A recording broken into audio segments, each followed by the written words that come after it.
Welcome to Winging It. We're talking about decks today in Arkham Horror, the card game, and specifically Amanda and Stella decks that I'm going to be playing in Return to TCU, which I'm doing on hard. But before I go into the decks, I wanted to talk a little bit about Amanda specifically. So let me go over her. She is a 2s across the stat: willpower, intellect, combat, agility. She has 7 health, 7 sanity. She is a seeker and has access to practice cards. You can see that in the deck building at the bottom. Her forced ability, or her ability, is forced at the start of the investigation phase. Draw 1 card. Discard the card beneath Amanda Sharp. Choose a card from your hand and place it beneath her. And then forced at the start of a skill test you are performing, commit the card beneath Amanda Sharp if able. Do not discard it when the test ends. And then her Elder Sign is just a +0, and you can double the number of skill icons on the card beneath Amanda. So she has low stats with the 2s across the board, but she makes up for them by always having something that she's committing. And what's really nice is you get the effects from that commit. So if it draws a card after the test is successful, then you get to draw cards, and you can have that effect multiple times. And that's what makes her so powerful. Now, I'd love to talk about her in terms of skill floors and skill ceilings. The problem is that people have directly opposite views of what those terms mean. So at least from how I think about them.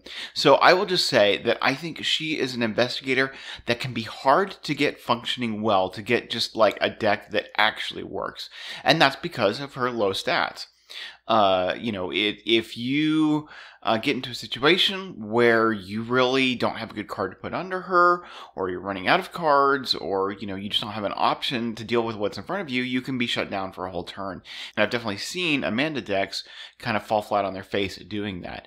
Now, on the other end, she can be very, very powerful. Like, some people will even say game breaking, she needs to be tabooed, or, whatever. I mean, people will say all kinds of things about how powerful she can be.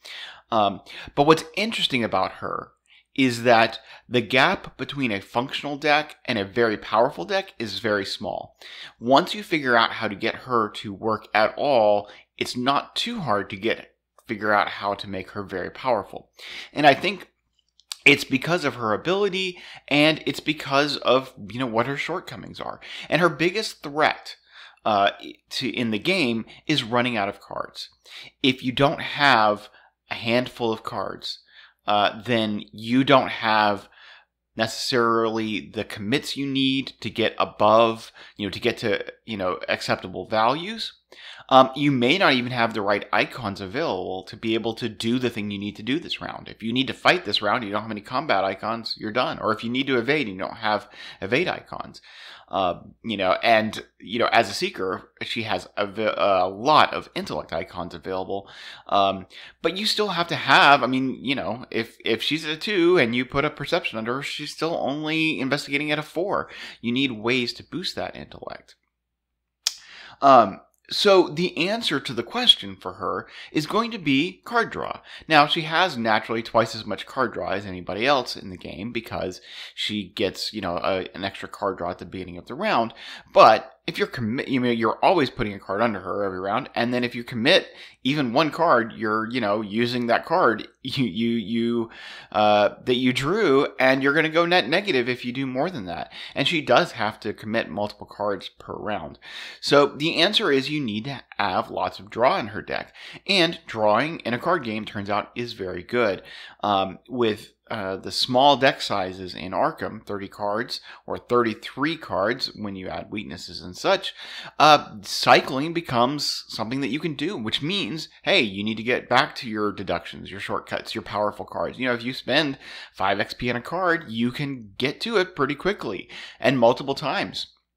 So card draw is very, very powerful, and since it's the solution to her core problem, it makes her very, very powerful once you get her deck functional.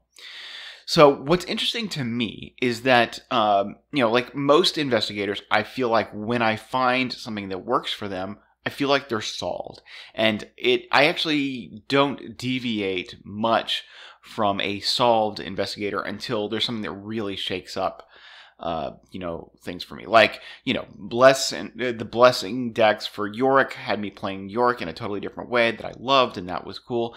So often, that comes along and shakes me up. Also, investigators that I just really love to play, like Zoe and Daisy, I'll see new cards and I'll want to throw those in there and see how that shakes them up. And so I do that with investigators that I love. But there's a lot of other investigators that I play that, like, I've played them, I feel like they're solved, and then I don't really spend a lot of time with them. Mary is like a good example of that for me. So with Amanda, who I love, I really did feel like I solved her, at least for my play style. And then I just kept playing that same deck or a variation on that deck, and I had a lot of fun with it. But I walked away feeling like there were cards that I needed to have in her, or I just couldn't make it work. Dream Enhancing Serum and the Dream Diary being the two most critical cards that I felt like I needed in her. And it's because they address her problem of needing to have cards and options. The Dream Diary means that every other turn she can have a card, in her deck available that will give her whatever boost she needs. That's really in her deck, as I should say, in her hand.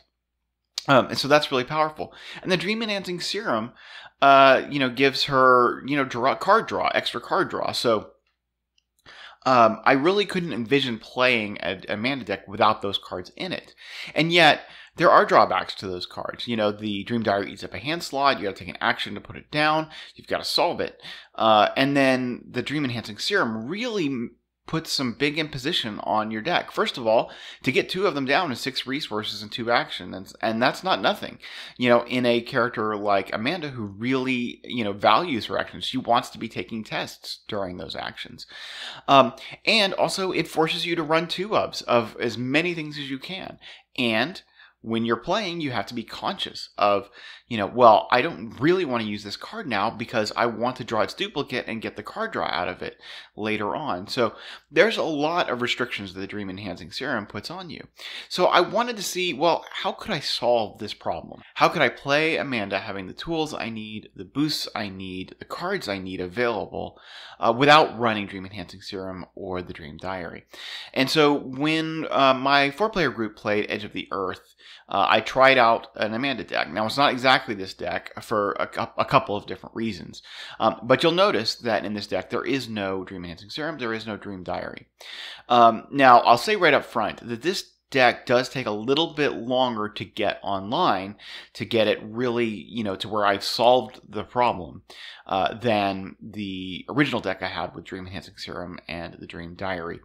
But that's okay. That makes it a little bit more challenging. But once it actually gets about halfway through the campaign and I find that I've gotten the pieces online, it runs really efficiently because I don't have to take the actions and resources to put Dream Enhancing Serums down.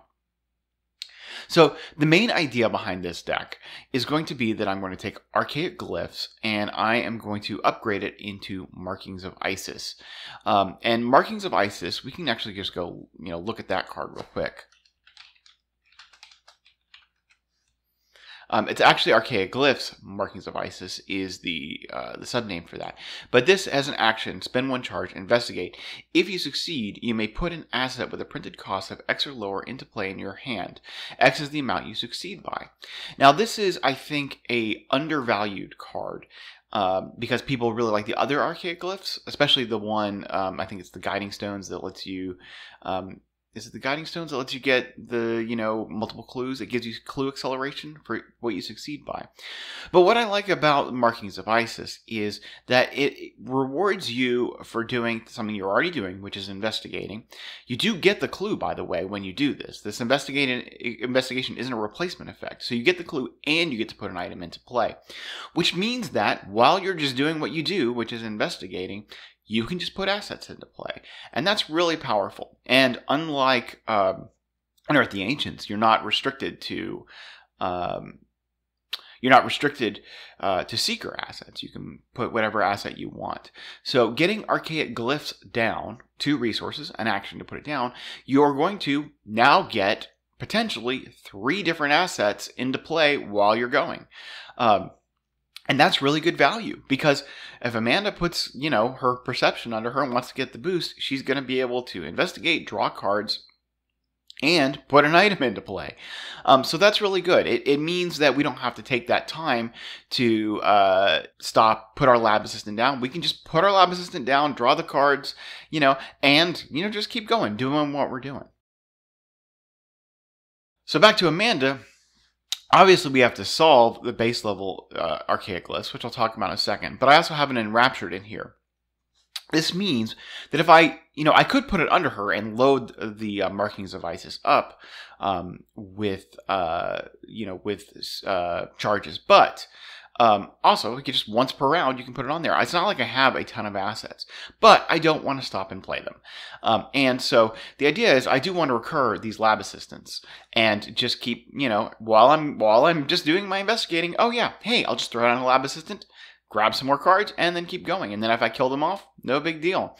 So that's kind of the strategy around, getting the card draw.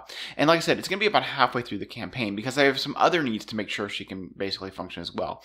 And then another card that I'll look at is going to be Knowledge is Power, which will allow me to even do that Markings of Isis, test without using charges and without having to take an action.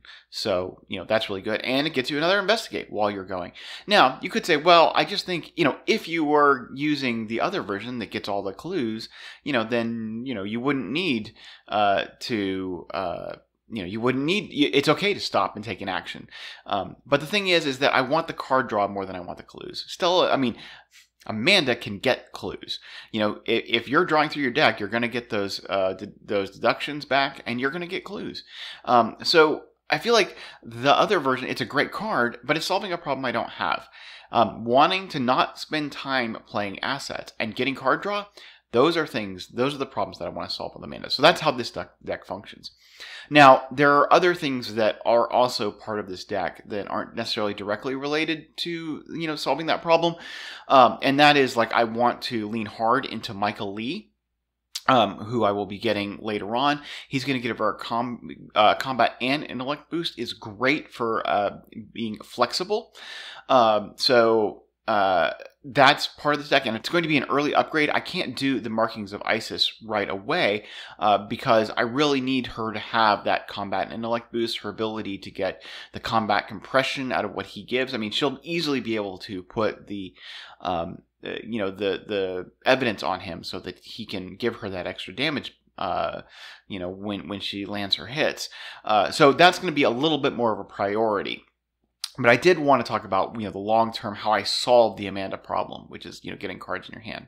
So anyway, this is the deck that we're going to start with. There are a couple cards in here that I think are maybe not seen as popular by the community. And so I'll talk about those a little bit as well. Markings of Isis being one of them. That's not here yet, but it will be. Another one is Pocket Telescope. Now, I don't think Pocket Telescope is a great card. I would not normally put it in an Amanda deck. But let's talk about it real quick and why it's in this deck. So it is a cost 2. It has an intellect icon. And then you can trigger it to fast trigger to look at the revealed side of connecting unrevealed location. And then you can take an action to investigate a revealed location as if you were there. Now notice that the free trigger does not reveal the location, just lets you look at it. So it just gives you information. I'm putting this in our deck because we are doing TCU. And TCU, the first couple of scenarios have some really good opportunities.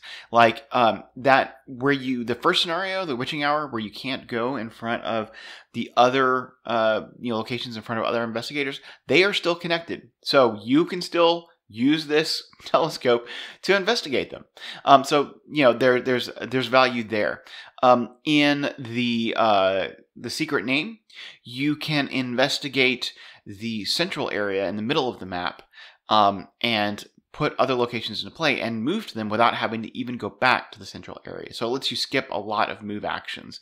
And then in the Wages of Sin, it's you can be investigating the locations where the witches are without having to go into them. You're going to have to go there to flip them over, but you can stand on the outside and get the clues. It just gives you a little bit more options for not having to move as far. And then there is one location in the for the greater good, that it's worth being able to check to see if it's the victory point location or if it's a location that spawns an enemy, because the enemy can take up your actions. Now, I'm not sure I'm going to hang on to this as long. It's not intended for my late game deck. It's definitely useless in the last scenario. Not incredibly helpful in the penultimate scenario. It could be useful in the sixth scenario, using a dissolution. But, you know, by that point, I may just want a more powerful card in my deck. So that's Pocket Telescope. I think it's really good in TCU. All right, so we've already talked about archaic glyphs. So that is, we're just going to solve this. It's not my priority to solve it in the first scenario because we probably can't pick this up until at least Wages at least Secret Name, and maybe not until Wages. So I'll just solve it when I have a chance. Magglass, great card. I mean, if you're investigating, it's just a good card. It's, you know, putting two of these, I mean, she can get two of these down. She's, you know, 4, she'll be at a 6 with a Perception. I mean, that's actually some good card draw and some good clue getting. Now, I am probably going to upgrade these into Ice Picks. The idea being that Ice Pick will allow her to boost her combat as well. Now, obviously, Ice Picks don't give her boost for the whole turn. So I am wary about that. I haven't actually tried Ice Picking her. But I do love the idea of recurring Ice Picks, you know, throwing them away, drawing through a deck, and getting another Ice Pick into play, the level 3 Ice Pick. And I love that I could use it for a boost, getting some extra damage.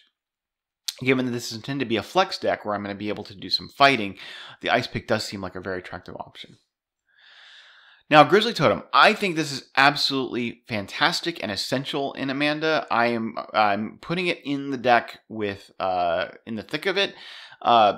That gives me that 3 extra XP for some trauma, because I just think this is critical. I don't feel like I'm really able to play Amanda well until I get a Grizzly Totem.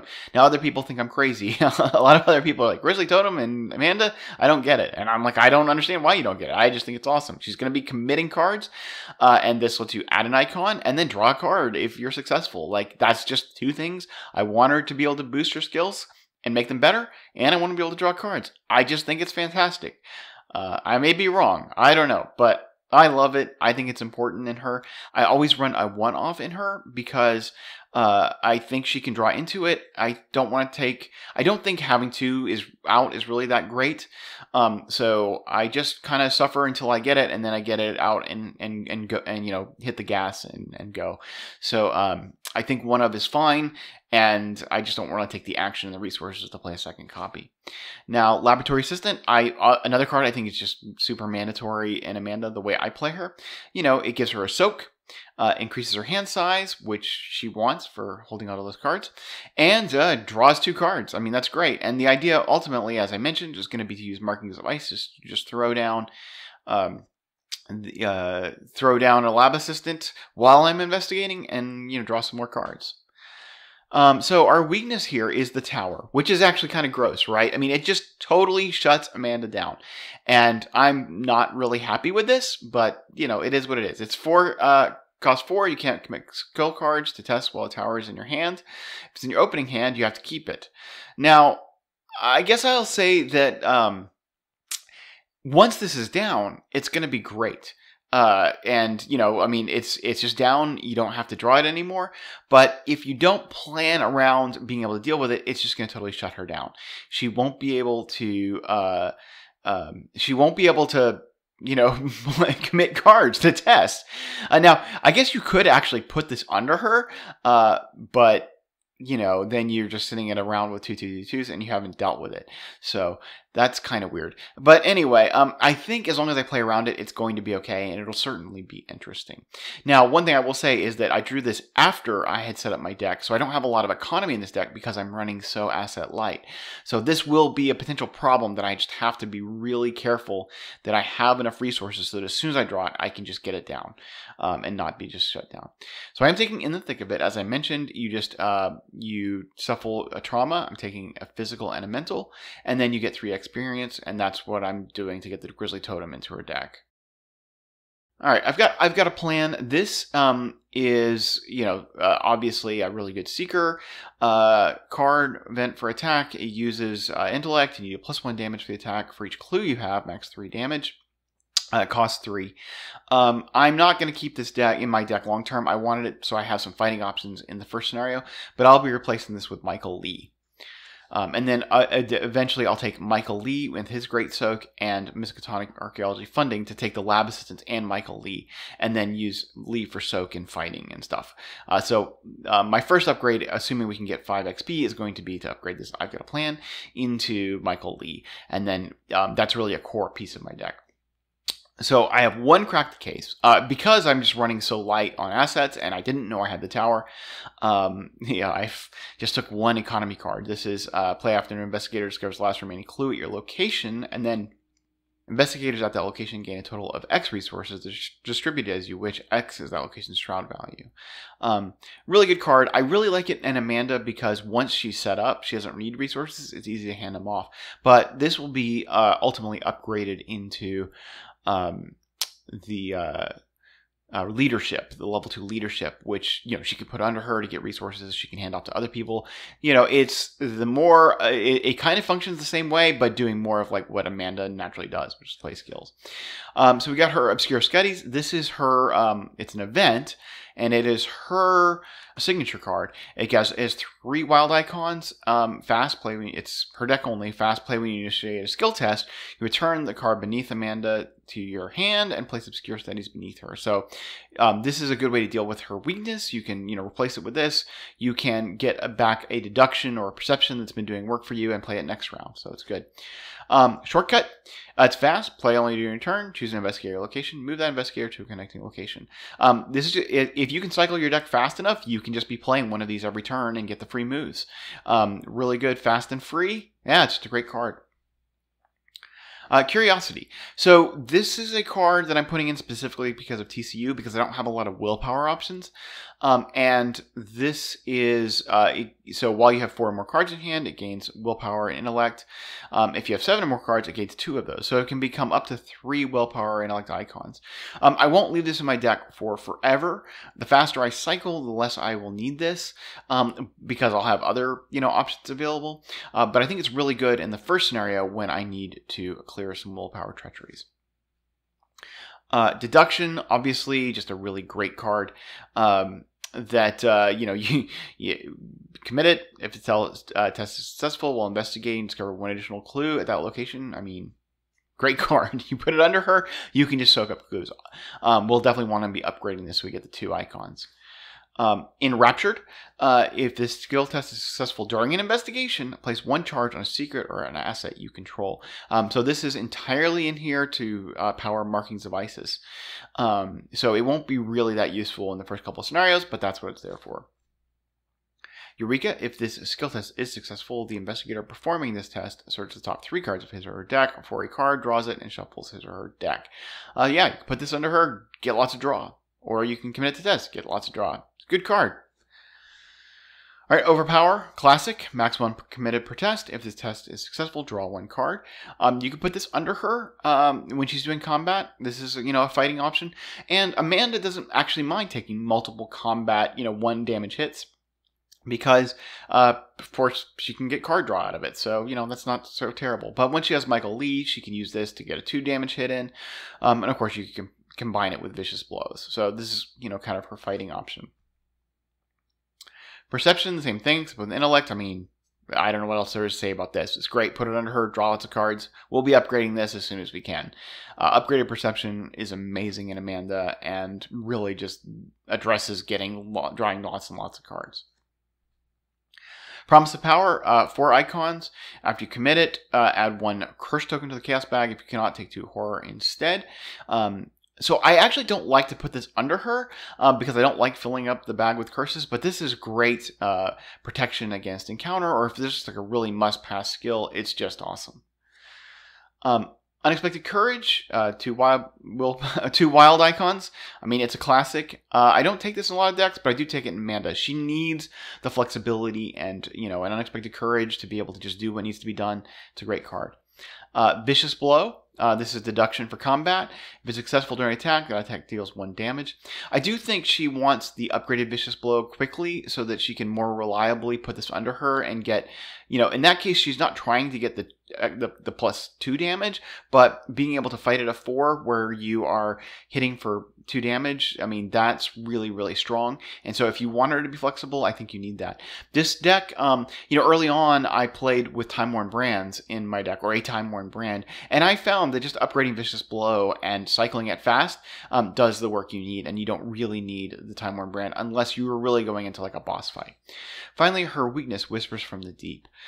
So this is, you have to put it under her. She has been errated to that she's forced to commit this. The original version of her, you could just like not commit it. But the skills icons subtract from your skills instead of adding to it. So it just gives her -1s for the round. Now she can commit this to other people's tests. She can commit it to Stella.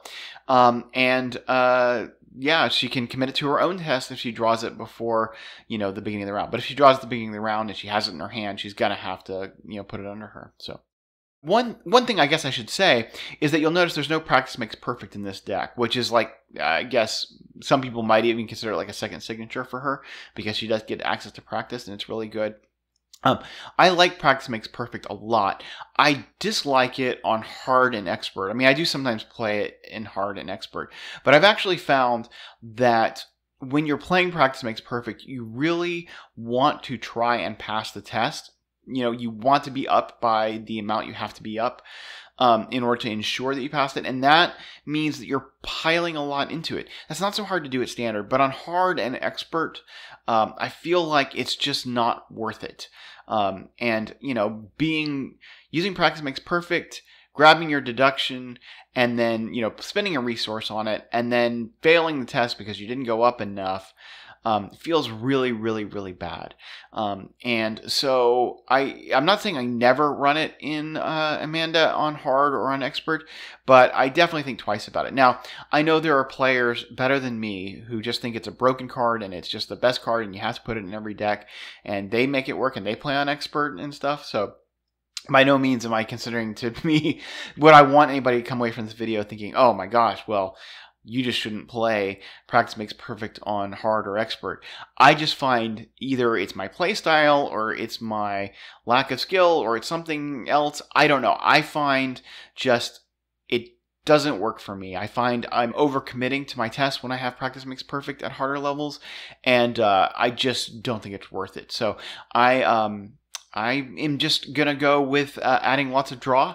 And yeah, I don't get to use those skill cards twice, but I have 30 good cards in this deck, and I like them all. And so I'm just happy to have those. Even if I can't, use my deductions more than once, I can use them more than once by putting them under her. And actually, it's probably fine in two-handed. So, all right, that's Amanda. We'll go look at Stella, which will be a briefer discussion since I have less to say about Stella.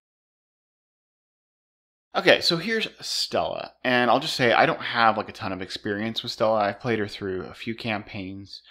I'm trying to think if I've done her actually. Yeah, I've done one two-handed campaign with her, and then I played her in 4-player. So she's crazy good, a really well-designed investigator. She's one of the starter deck investigators, and she's really good to do, kind of complex, fancy combos. And yet in an easy way to understand. Like I've handed her to new players, and you can see the delight as they understand how she works and how she does all these cool things. So anyway, Stella, she is a 3 willpower, 2 intellect, 3 combat, 4 agility. She has 8 and 8 for health and sanity, so she can take a little bit of punishment, which is good. And then after you take a fail skill test, you may take an additional action during your turn this round, limit once per round. So she just gets rewarded for failure with another action. So if you can stack up, failure effects, benefits, and then take an extra action, it's just really good. Her Elder Sign is +1, and you can choose to automatically fail and heal 1 damage, 1 horror. So if you like failure, you can get more failure. So like all the other starter decks, she is a mono color investigator. She can take 0 to 5 survivor and neutral cards level 0 to 5. And then she has her signature 3 copies of Rain or Snow, and then 1 copy called Mind the Abyss, which is her weakness. All right, so we are building her to be flexible, to go alongside Amanda, and just do what she's gonna do. She's gonna kind of pick up the slack wherever Amanda's failing. She can do more. So we are giving her the Derringer. We're giving her 2 of these. It's a 3 cost, 2 ammo weapon, only 2 ammo, and you can take an action to spend 1 ammo. You get +2 combat and deal +1 damage for this attack. If you fail, you place an ammo on it. So you can keep attacking until you get that 2 damage. It's really good with cards like Live and Learn that lets you try it again even after you fail. So I do prefer this over some of the other weapon options because of the +2 combat. Her 3 combat is workable, but you need to be able to boost. So getting the 2 combat is nice. Definitely the upgraded version of this is a lot better. So we'll be looking at that. So she has the Meat Cleaver. I give her 1 of these. This is, you get +1 for this attack unless you're low on sanity. 3 or few remaining sanity, you get 2. But she won't be on that very often because she does have 8 sanity. If this attack defeats an enemy, you may heal 1 horror. As an additional cost to initiate this ability, you may take 1 horror and have this attack deal +1 damage. So just a really good, reliable weapon. Now, being at 3, this isn't like amazing for her, which is why I only put 1 in here. But I wanted to give her at least 1 more combat option other than the Derringer. All right, so for cluing, we have 2 copies of the old keyring. I use 2 keys. If there's no keys on old keyring, you discard it. So it discards itself, which is great for survivor, recursion shenanigans. Action investigate. Your location gets -2 shroud for this investigation. If you succeed, remove 1 key from old keyring. So this is just like a flashlight, but it has 2 instead of 3. It discards itself, but you don't remove, the uses if you fail. Again, really good with the fail by effects. So, you can use this to get your high shroud range into look what I found range, and then failure range, and then still not have to spend a key and get the clues anyway. So definitely good. It's like a flashlight with survivor flare. Very good. Okay, and then we've got 2 copies of Rabbit's Foot. It has a wild icon, goes into the accessory slot. It costs 1, and then just a free trigger after you fail a skill test, exhaust it, and draw 1 card. So just as a card draw for failing, and she'll be failing tests. Granny Orn, so this is the level 0 version. It's a 4 cost, gives her 1 willpower, 1 health, 3 sanity, and then when an investigator fails at your location, or would fail a skill test at your you can exhaust her. The investigator fails by either 1 less or 1 more. So you can use this. The 1 less is usually what you'll do. That makes you take less horror from like a rotting remains. It'll even let your test get into range of things like Look What I Found, which requires you to fail by 2 or less. So it's good. It won't allow you to pass a test, which is what the level 3 Granny Orn will let you do, which is why she's much better. This level 0 Granny Orn is kind of meh, but I mean it still functions pretty well with Stella, and there's not an ally I want more, so I'm just kind of putting in here. I do like the horror soak and the willpower boost, but this is one that is just kind of, I don't feel great about it. I'll feel much better about it once we get her upgraded. Like Amanda, I am taking in the thick of it to get a level 3 card. This is Drawing Thin. Normally, Drawing Thin would be not cost any XP at all, but because playing Taboo, it does cost 3 XP. Now, I'll be honest, I deliberated back and forth on taking this card because it's so good in Stella that some people just have a feeling that it's too good. That maybe, it's like game breaking, or makes the game, less fun because it's just too easy, and I'm sympathetic to that. I just recently played Patrice, and I didn't put Cornered in her for the same reason, and I had a blast. I had so much more fun than if I had put Cornered in there. So I know that there's an argument for not including Drawing in Stella, just to make the game more fun. But because I am playing on hard, I want to give myself every advantage that I can, and I you're probably going to see that I'm not like a super Stella expert. Like, there's a lot of times I just make the wrong decision, or I don't see the immediate opportunities, so I am going to go ahead and just give myself every advantage, and I will probably miss a lot of places where I could use drawing thin effectively, and so that's just kind of part of it. So maybe if I was a little bit more experienced with Stella and better at her, I would just go ahead and not take drawing thin. I'm putting 1 copy of Track Shoes in, and just because of deck space, I would love to have 2. But her 4 agility definitely improves for having the extra agility, and this it's 3 cost. You can only have 1 footwear, but that's not a lot of contention for that slot. Anyway, and then after you move, but before enemies at your new location engage you, exhaust Track Shoes, test 3 agility. If you succeed, move to a connecting location. Now, people do love to use this with drawing thin to just provoke new tests they plan to fail, and it doesn't take you an action, and then she can get extra action out of it. So it does have that fail tech thing going on for it, but also it's just a good card. I mean, moving is king, and being able to get locations fast without taking an extra action or having to deal with enemies is really good, and she can definitely pass those agility tests. So as I mentioned, in the thick of it, she's going to take a trauma of each type, and then she can go ahead and grab drawing thin, so that's good. Short supply. This is limit 1 per deck. Purchase deck creation. When your first turn begins the game, discard the top 10 cards of your deck, if you can remember. Sometimes I forget, but and then I have to do it later. But I mean, I guess random deck is random. Anyway, it's a good card. It'll put the Winging It's in her discard pile, and also allow Resourceful to have targets to pull things back. So yeah, good card.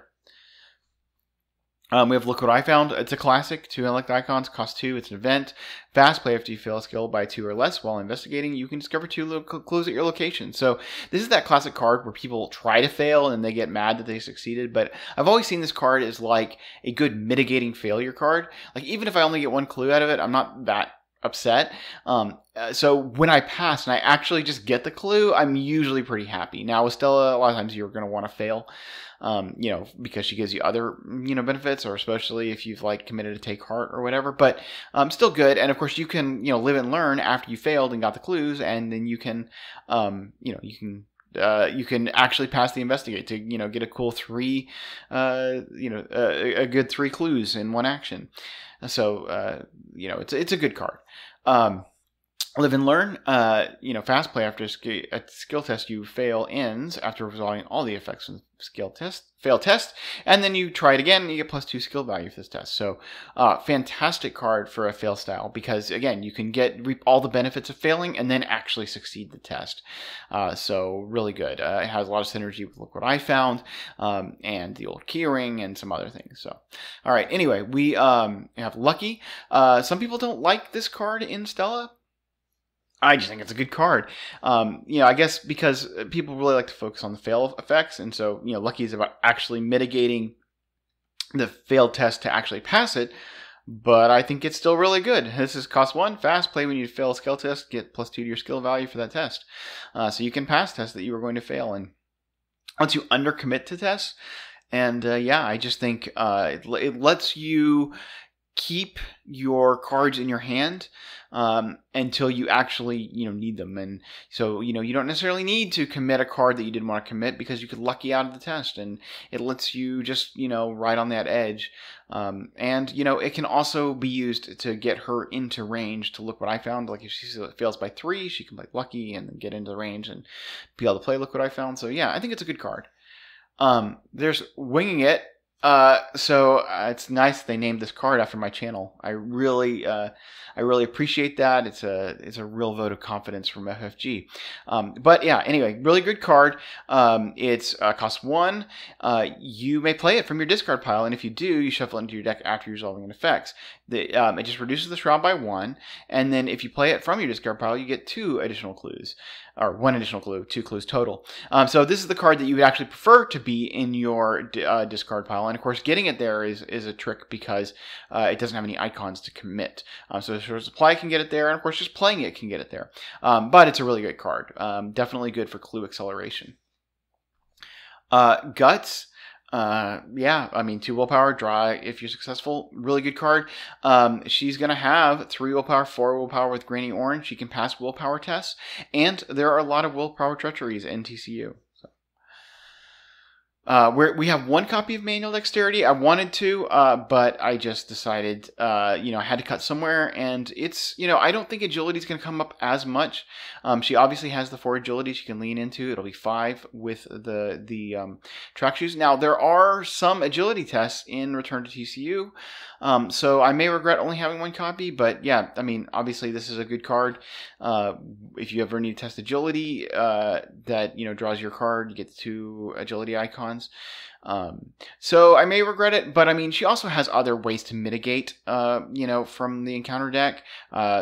Speaking of which, is Neither Rain nor Snow, right? So this is her signature. She has 3 of these, 3 willpower, 3 wild icons, and if the skill test fails, cancel all effects of the failed skill test. Of course, often you don't fail the test because this, is a 3 boost. But yeah, just being able to say, no, like, I just don't care about this Rotting Remains, or I don't care about, this. It's just a good card. You can recur it because it's red, which usually signatures are not the color of their... usually they're neutral. But this is red. It is Survivor, so you can't get it back with Resourceful. So, yeah, it's just a really, really strong card, and it's thematically works really well with her. Got the Overpower. We already discussed this with Amanda, but she's going to need, she's using the Derringer. She's got to be able to land her shots. So, 2 combat icons, that's great. Perception, she needs to investigate. She got to get clues. Can use this in conjunction with the old key ring. Yeah, so that's good as well. Resourceful, really strong Survivor card. It's got the Intellect, Combat, and Agility. If it's successful, you can choose a Survivor card not named Resourceful in your discard pile and add it to your hand. So she can get back her Neither Rain nor Snow. She can get back her Luckies, her Look What I Found, Live and Learns, just all sorts of stuff. Or, just if there's anything that she wanted that's in her that she discarded with short supply, she can go ahead and grab it. Finally, Take Heart. Obviously, very good. And commit it to any type of test. It's max committed 1 per skill.